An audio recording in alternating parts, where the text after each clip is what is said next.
Καλώς ήρθατε στο Εμένα Ρώτα, το κανάλι οδηγό επιβίωσης στη σύγχρονη μουσική βιομηχανία. Λέγομαι Βασίλης Γκίνος και είμαι μουσικός. Σήμερα θέλω να μιλήσουμε για δύο θέματα στα οποία έχουμε αναφερθεί εκτεταμένα και σε προηγούμενα επεισόδια. Το streaming και την τεχνητή νοημοσύνη. Το καθένα μόνο του έχει απασχολήσει και συνεχίζει να απασχολεί μουσικούς, μουσικολόγους, πολιτικούς επιστήμονες, τεχνολόγους. Ωστόσο, οι επιπτώσεις που έχει ο συνδυασμός τους, η αλληλοεπικάλυψη δηλαδή αυτών των τεχνολογιών στο μουσικό οικοσύστημα είναι καταλυτικές και είναι ο λόγος που επανέρχομαι και μάλιστα με 4 πανωτά επεισόδια. Η ραγδαία εξάπλωση της τεχνητής νοημοσύνης σε συνδυασμό με την κυριαρχία του streaming δημιουργεί πρωτοφανείς δυναμικές στον τρόπο με τον οποίο η μουσική μας παράγεται, διανέμεται, καταναλώνεται και τελικά βιώνεται ως πολιτιστικό φαινόμενο.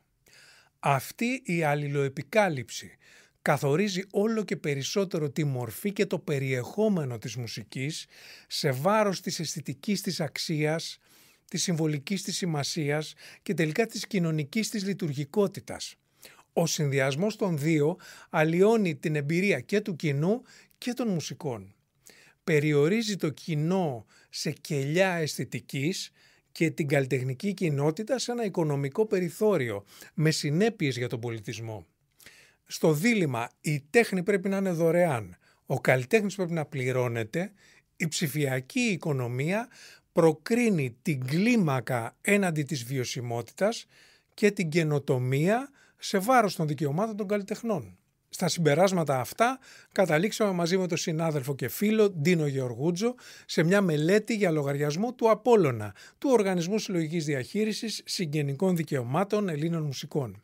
Στο πλαίσιο ενός ερευνητικού προγράμματος για την εργασιακή επισφάλεια στους καλλιτεχνικούς και δημιουργικούς κλάδους, η μελέτη με αυτό τον τίτλο μακρινάρι εκθέτει τους βασικούς μας προβληματισμούς για το μέλλον του μουσικού επαγγέλματος και αποτελεί και το σενάριο για αυτή τη μίνι σειρά επεισοδίων. Η ίδια μελέτη αποτελεί και το κεντρικό θέμα του Διεθνούς Συνεδρίου «Η μουσική στην ψηφιακή εποχή» που συνδιοργανώνει ο Απόλλωνας με την Παγκόσμια Ομοσπονδία Μουσικών, τη FIM, για τον Οκτώβριο του 2025 στην Αθήνα. Λεπτομέρειες για τη μελέτη και το συνέδριο θα βρείτε στην περιγραφή και θα ανεβάσω και σχετικό βίντεο. Ας ξεκινήσουμε σήμερα από τα βασικά. Τεχνητή νοημοσύνη είναι η ικανότητα μιας μηχανής να αναπαράγει ανθρώπινες γνωστικές λειτουργίες τις οποίες έχει εκπαιδευτεί. Σύστημα τεχνητής νοημοσύνης ονομάζουμε ένα λογισμικό ή μια υπηρεσία που ενσωματώνει μοντέλα τεχνητής νοημοσύνης για συγκεκριμένες εργασίες. Τα συστήματα αυτά είναι προσαρμόσιμα, μπορούν δηλαδή να εντοπίζουν νέα μοτίβα και αυτόνομα όταν παίρνουν αποφάσεις χωρίς ανθρώπινη επίβλεψη. Παραγωγική τεχνητή νοημοσύνη είναι αυτή που παράγει πολυμέσα, κείμενο, ήχο, εικόνα, βίντεο με οδηγίες του χρήστη που ονομάζουμε prompts. Είναι η κορυφαία εξέλιξη της νέας τεχνολογίας και ανταγωνίζεται τις ανθρώπινες ικανότητες. Η ραγδαία ανάπτυξή της φαίνεται και από τις αιτήσεις διπλωμάτων ευρεσιτεχνίας. Από το 2014 μέχρι το 2023 κατατέθηκαν πάνω από 54.000 αιτήσεις για πατέντες παραγωγικής τεχνητής νοημοσύνης. Το 25% από αυτές μέσα στο 2023. Streaming είναι η τεχνολογία που χρησιμοποιούν οι ψηφιακές πλατφόρμες για να παρέχουν άμεση πρόσβαση σε περιεχόμενο του διαδικτύου χωρίς την ανάγκη λήψης, χωρίς κατέβασμα δηλαδή, και χωρίς μόνιμη αποθήκευση. Το 69% των εσόδων από ηχογραφήματα προέρχεται από το streaming, που παρέχουν πάνω από 100 πλατφόρμες σε περισσότερα από 600 εκατομμύρια συνδρομητές. Οι πάροχοι αυτοί έχουν αλλάξει ριζικά τον τρόπο διανομής και κατανάλωσης μουσικής, αντικαθιστώντας το φυσικό φορέα, CD βινίλια και τις ψηφιακές λήψεις. Χρησιμοποιούν εξειδικευμένα συστήματα τεχνητής νοημοσύνης για να προτείνουν μουσική, όπως ας πούμε το AI DJ του Spotify. Οι αλγόριθμοι φτιάχνουν playlists με σχόλια και πληροφορίες για μια πιο ανθρώπινη και διαδραστική εμπειρία. Αλγόριθμοι είναι τα σύνολα οδηγιών και κανόνων που που ακολουθούν τα συστήματα τεχνητής νοημοσύνης για να μαθαίνουν από δεδομένα, να αναγνωρίζουν μοτίβα, να παίρνουν αποφάσεις, να κάνουν προβλέψεις και στην περίπτωση του streaming να επιμελούνται λίστες με προτινόμενη μουσική για τους ακροατές. Αναλύουν τις ακουστικές συνήθειες εκατομμυρίων χρηστών, τα χαρακτηριστικά των τραγουδιών και τις τάσεις και προσαρμόζουν τη ροή στις προτιμήσεις καθενός από εμάς. Με αυτόν τον τρόπο συγκεντρώνεται ένας τεράστιος όγκος δεδομένων, τα λεγόμενα big data. Τι μουσική άκουσες, πότε, πώς, ποιες λίστες προτιμάς, ποια τραγούδια παραλείπεις. Είναι η πρώτη ύλη για την εκπαίδευση των συστημάτων τεχνητής νοημοσύνης και αξιοποιούνται τόσο για τη βελτίωση των συστάσεων, αλλά και για την ανάπτυξη εργαλείων σύνθεσης και παραγωγής μουσικής, η οποία ανταποκρίνεται στις συγκεκριμένες προτιμήσεις.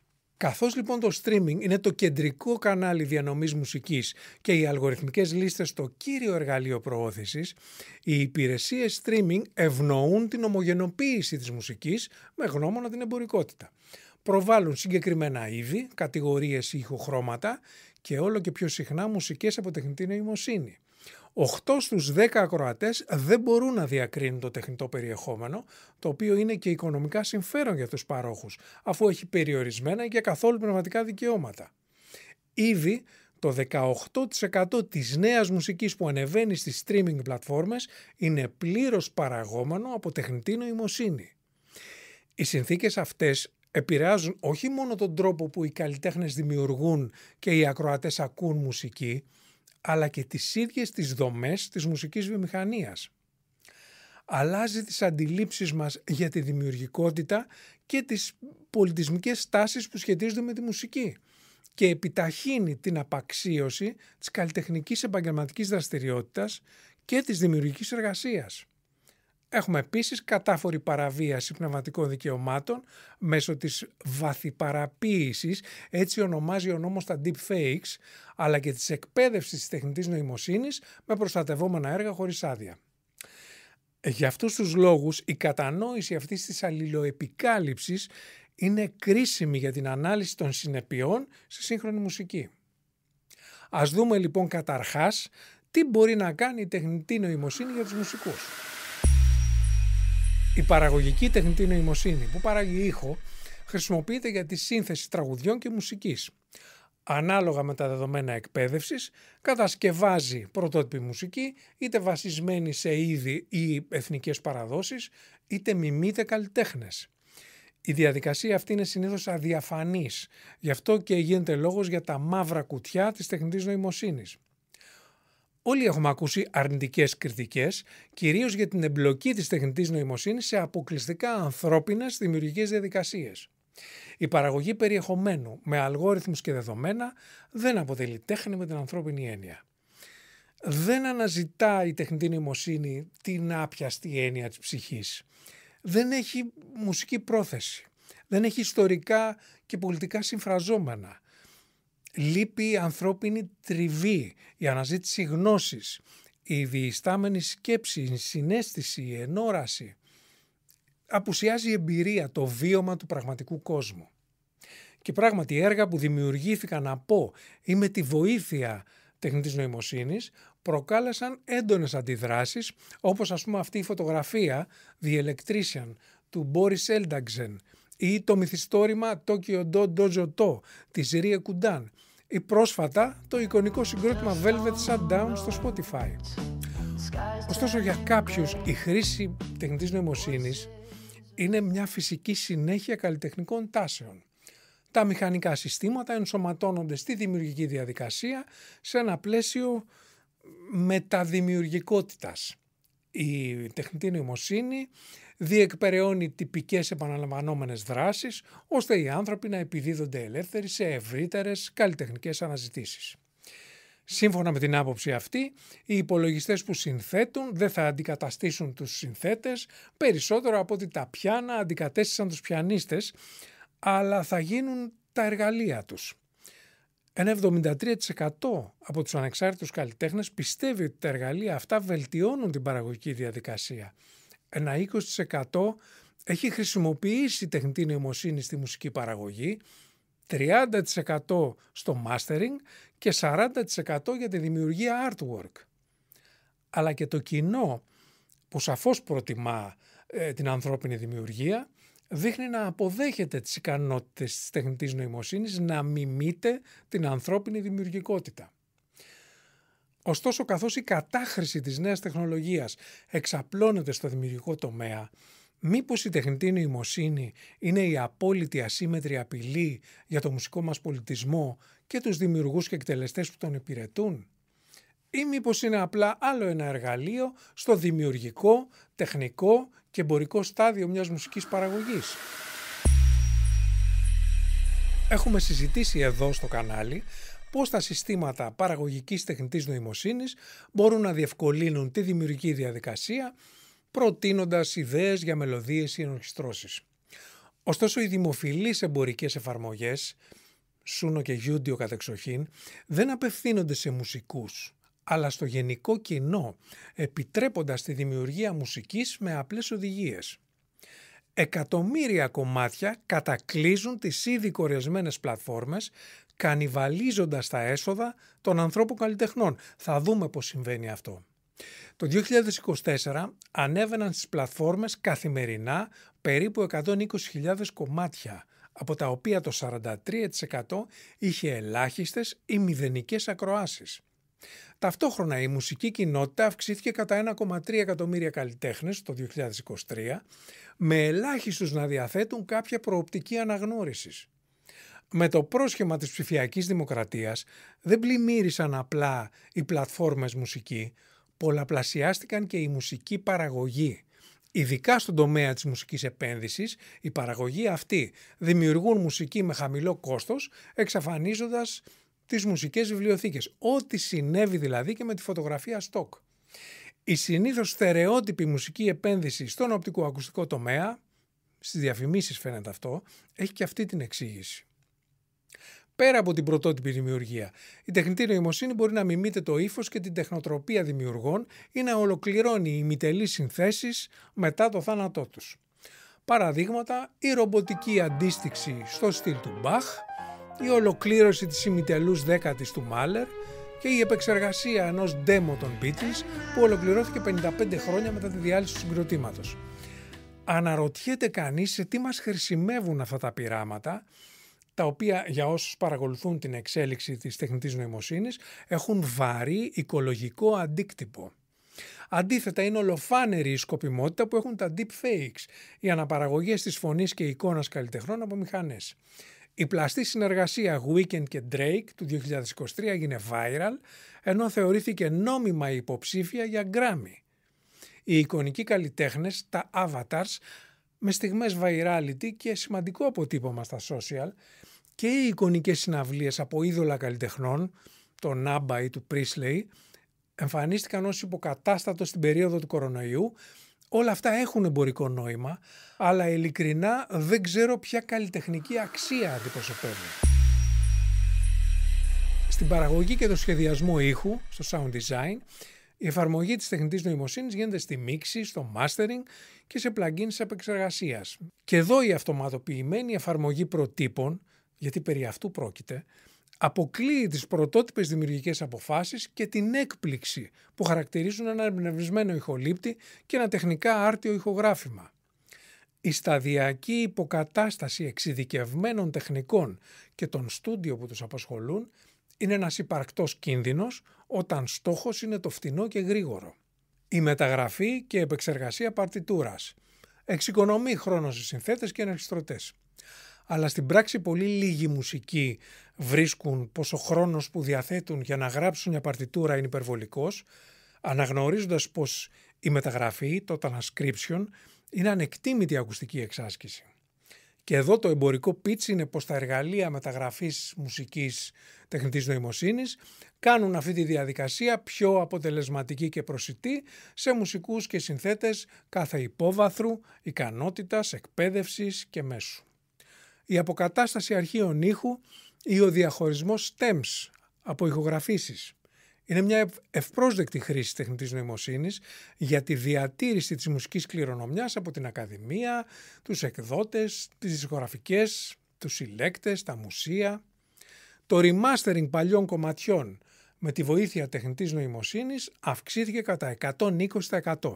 Στην πράξη όμως, τα stems διατίθενται στο εμπόριο ως karaoke tracks, οι sample libraries, κατά κανόνα χωρίς να αποζημιώνονται οι μουσικοί που τα ηχογράφησαν.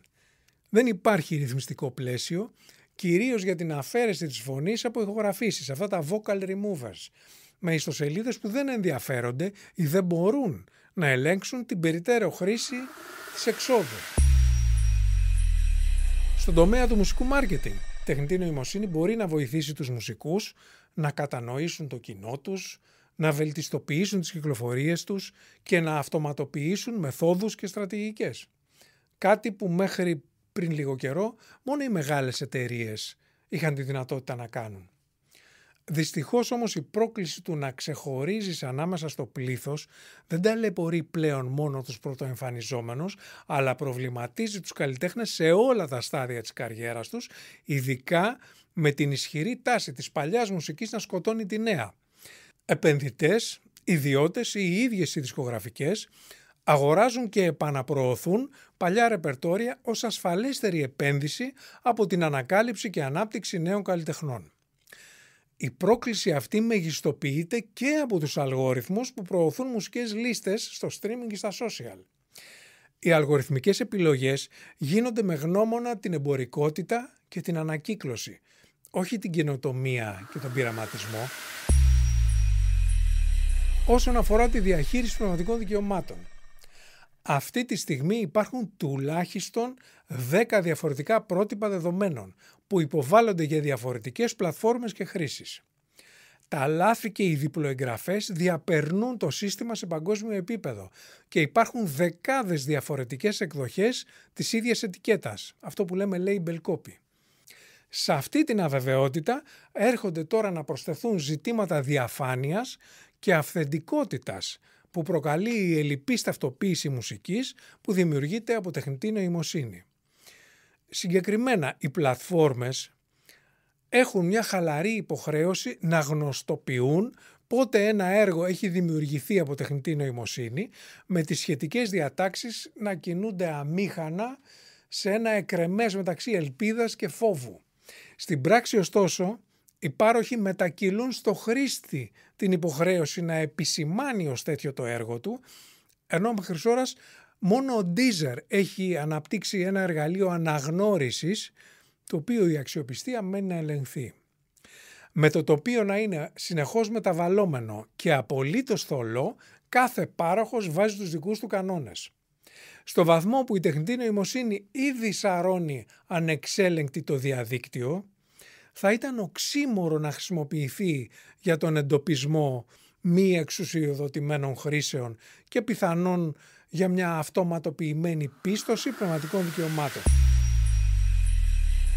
Πέρα από τις καλές πρακτικές μουσικής παραγωγής, η τεχνητή νοημοσύνη μπορεί να αποτελέσει ενδιαφέρον εκπαιδευτικό εργαλείο, με εικονικούς δασκάλους, έξυπνα διαδραστικά συστήματα διδασκαλίας και προσαρμογή της ύλης στις ανάγκες του μαθητή. Μπορεί να τονώσει το ενδιαφέρον των μαθητών για τη μουσική, να ενισχύσει τη συμμετοχή τους στη μουσική πράξη και να βοηθήσει στη διαφύλαξη και στην ανάδειξη τοπικών μουσικών παραδόσεων. Το πρόβλημα είναι ότι με δεδομένη την έλλειψη συναισθήματος και πολιτιστικών συμφραζόμενων, είναι δύσκολο να φανταστεί κανείς μια τεχνητή εμπνευσμένη μελωδία ή έναν αυτοσχεδιασμό που να μαγεύει τους σπουδαστές. Αυτή η μαγεία βρίσκεται στον πυρήνα της εκπαιδευτικής διαδικασίας, ειδικά σε μια προφορική παράδοση όπως κατεξοχήν είναι η μουσική. Υπάρχουν αρκετές ενδιαφέρουσες πειραματικές εφαρμογές αυτοσχεδιασμού σε πραγματικό χρόνο. Αλλά παρά τις όποιες εκπαιδευτικές προοπτικές της τεχνητής νοημοσύνης, καμία έρευνα δεν έχει διενεργηθεί.